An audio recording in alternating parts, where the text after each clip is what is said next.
everyone, welcome to my channel Bioecstasy.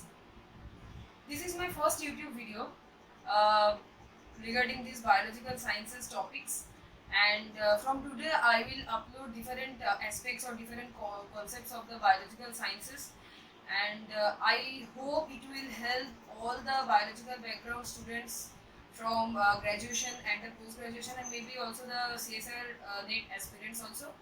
And first I am going to discuss about the cell signaling chapter here, and from today I am going to upload all the series of the cell signaling chapters, and after that I will move to the other chapters. My name is Sayanti and I am also a student of biological background, and my subject is human physiology, and I am a post graduation student.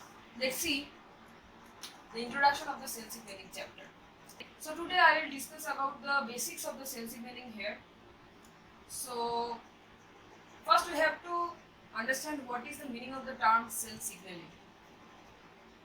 Cell signaling is a signaling process between the different types of cells. It is also known as cell communication process. It is also known as the signal transduction.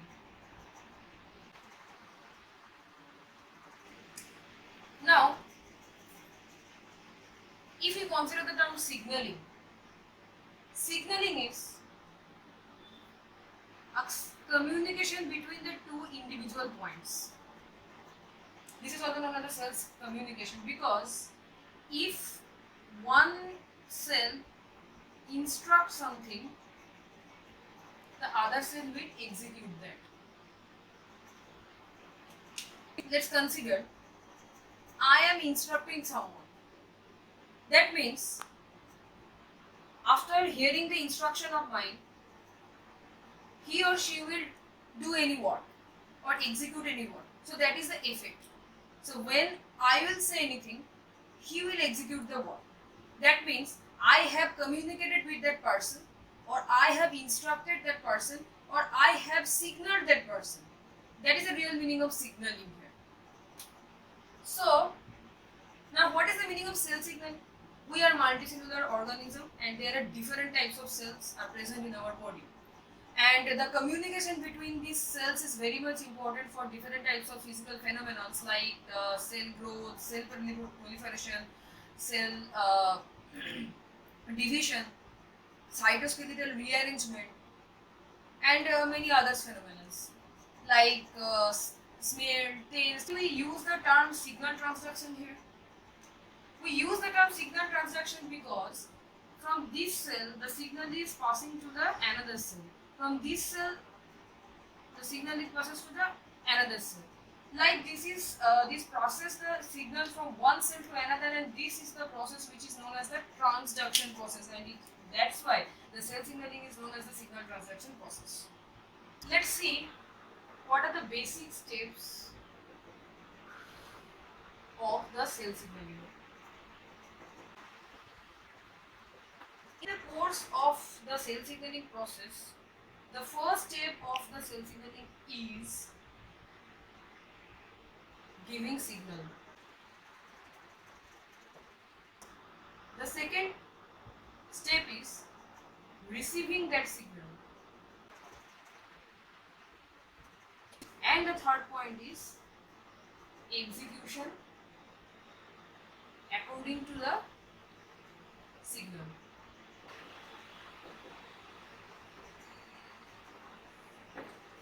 So what is this saying? Let's consider a cell, and this is the another cell. This cell is willing to instruct the cell to do some work like cell growth, cell division, cell proliferation, cytoskeletal rearrangement, etc. So it will secrete some signaling molecule here, which is also known as the signal. And this cell has to receive the signal by receptor. This receptor can be a membrane bound or cell surface receptor, or otherwise it can also be the soluble receptor. We will discuss about it later in details. After receiving that signaling molecule, it will execute some work. according to this signaling molecule. So this is the basic funda of the cell signaling process. Now see what is the components of the cell signaling process. First of all, a signal molecule. It is also known as the signal. It is the first component of the cell signaling process. Number 2, receptor. And these receptors can be cell surface receptor, which is also known as the membrane bound receptor, and another is soluble or intracellular receptor. These are the players of the cell signaling process. So first, one cell has to secrete some cell signaling molecules. Other cell will receive that cell signaling molecules by the receptors, and then it will execution, and then it will execute some process. This is the main funda of the cell signaling process. Now, we have to know about the receptors. First, we have to know about the cell signaling molecule. The cell signaling molecule can be steroid, can be thyroid, or not only thyroid, other hormones, proteins, polypeptides, cytokines, growth factors, etc. Different types of signaling molecules are actually present. One cell will release any of the signaling molecule and another cell will receive that molecule and it will execute its work. Like if we consider the growth factor, it will bind to the receptor of some of the cells and the cell growth will occur. Signaling molecule can be of two types. Like signaling molecule. It can be two types. One is extracellular signaling molecule and another is the intracellular signaling molecule. Extracellular signaling molecule means one cell will release some kind of signaling molecule and another cell will receive it, and this signaling molecule is coming from the exterior portion and it will bind to the receptor. So these are the extracellular signal molecules. So these are the extracellular signaling molecules here. And now after binding of the extracellular signaling molecules, some effector proteins or effector molecules will be activated inside the cell and they will execute some of the signaling and effects. So here also some signaling molecules are present, which is known as the intracellular signaling process. Extracellular signaling molecule helps in intercellular signaling. That means it will help in the signaling process of two cells, between two cells. This is the intercellular signaling, and intracellular signaling molecule will help in intracellular signaling. Extracellular signaling molecule not only helps in the intercellular signaling but also helps in the intracellular signaling, because when extracellular signaling molecules binds here, some intracellular molecules are generated within the cell. So the intercellular signaling will lead to the intracellular signaling. So let's see what are the different types of the receptors that are required for the cell signaling process. And two types of receptors are cell surface, which is also known as the membrane bound receptors, and another is the soluble or intracellular receptors here. Cell surface or membrane bound receptors are actually present in the surface of the cell. That's why it is known as the membrane bound or cell surface receptors. And in the case of soluble and intracellular receptors, they are actually present within the cell, and it is termed as soluble because it can freely move in the cytosol or in the nucleus. So that's why the names are coined.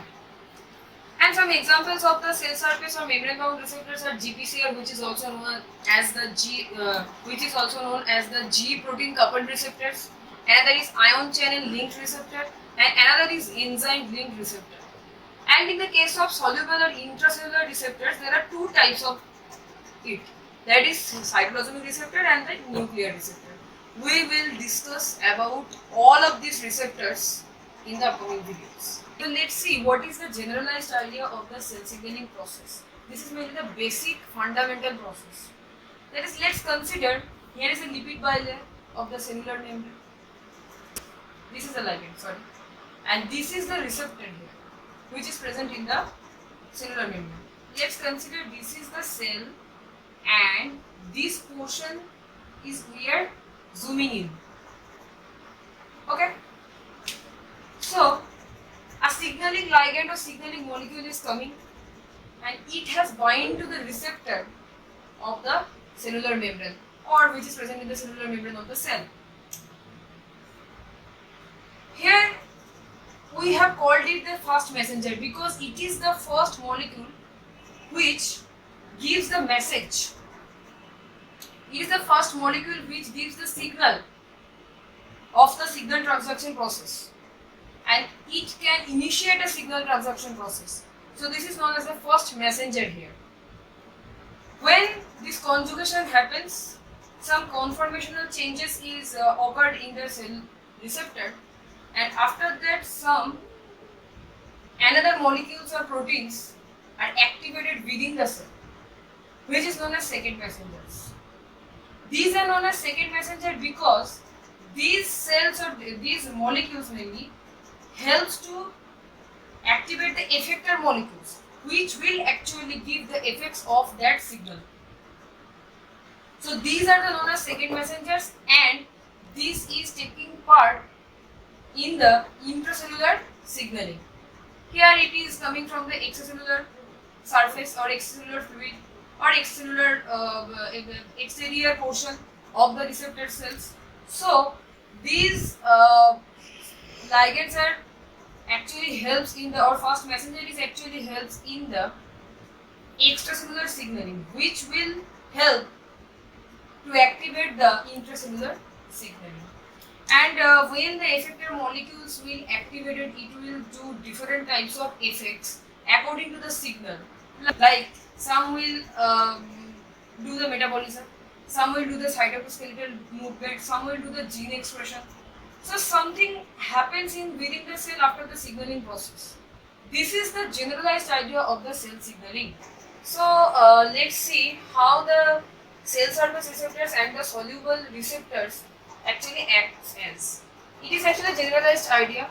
We will discuss about the details process in the next videos. So in the case of cell surface receptor, some ligands are actually comes and the receptors that are present in the cell surface or in the membrane bound position, the ligand will bind to the receptor. It will activate some second messengers within the cell, and effector molecules will activate it and the effects will be seen. So here the ligand should be hydrophilic because it has to be bound to the receptor and it has to be stay here because here is the ECA part present. So it can't be lipophilic. Hydrophilic molecules can't be lipophilic. Hydrophilic means it is water loving and lipid hating. That's why it can't enter into the cell. That's why it has to be bound to that receptor to execute its effects.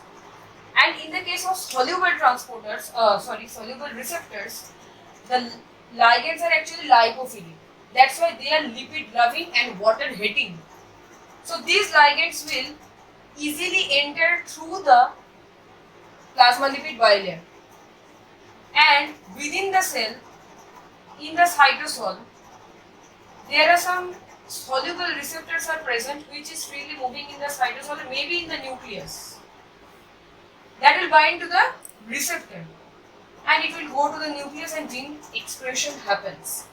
So these are the generalized idea of the signal transduction process of the cell surface receptors and the soluble transporters, soluble receptors. And the example of the soluble receptors are mainly steroid and T4 and T3. Steroid mainly acts through the cytosolic receptors and T3 T4 acts mainly via nuclear receptors. We will discuss it later. So let's see the basic four characters of the cell signaling process. These are the mandatory characters of the cell signaling. That is specificity. When a ligand binds to the receptor, it should be specific because there are different type of signal molecules are actually present outside the cell. So the specific signaling molecule has a structure. So the signaling molecule will bind only the specific structured receptor. So the binding will be stable, and another molecule can't bind in the receptor because they did not match the structure. So this is very important because the specificity is very important in the cell signaling process. Otherwise, the different types of signaling molecules are actually present outside the cell, and that will bind to the receptor and signal process will be going on. And the second step is the amplification. So when a signal molecule binds to the receptor, let's consider it is 1x. Within the cell, when it is activated the second messenger and the effector molecules, the amplification will be going on. That's how the signaling processes are amplified within the cell. The third character is the integration process. Let's consider one signaling process is going on, and beside that another signaling process is going on, and the effector molecules of the two signaling process combinedly executing some physical phenomena. So this is known as integration process. And the last and very much important character of the cell signaling is desensitization. When the ligand binds to a receptor, it will switch on a signaling process. So if it is not inhibited or it is not degraded, the signaling process will be going on. This is harmful to our body. So we have to desensitize the ligand within the cell or outside the cell.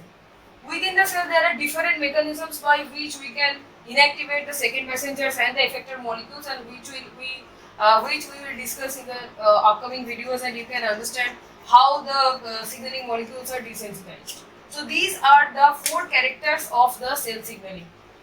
And now let's see the different types of cell signaling process. Different types of cell signaling process. First of all, let's see what is autocrine. Autocrine signaling means there is a cell which is producing or secreting some signaling molecules, and there are also some receptors that are present in the cell surface or within the cell, and these signaling molecules will bind to its own cell's receptor. So this is known as the autocrine signaling. T cell, in the case of immune system, or in the case of antigen presentation or T cell proliferation, T cell will secrete interleukin 2. So it will help in the process of T cell proliferation. So this is an example of the autocrine signaling. Second is paracrine signaling. Paracrine signaling is when a cell will release some signaling molecule and it will bind to the nearby cell's receptor. This is known as the paracrine signaling. For example, NO signaling process or neurotransmitter signaling process. So this is the paracrine signaling. Third is juxtacrine signaling, which is very much important. For this juxtacrine signaling, we need the physical contact of the cells. Like one cell is actually ligands are actually present in the cell surface and another cell is also present, physically contacted with that cell, and the receptors are actually juxtaposed. So this is known as the juxtapoint signaling, and the example is delta notch signaling, where the notch is the ligand and delta is the receptor. And the last is endocrine signaling. Endocrine signaling is when a cell releasing some signaling molecule, it will go through the blood vessels to the cell which is distally present from that first cell. So this is known as the endocrine signaling, and this is mainly seen in the case of different types of hormones. So these are the different types of signaling processes. I hope this video will help you to understand the cell signaling process, and this is the basic process of the cell signaling. And if you like this video, please like, share and subscribe.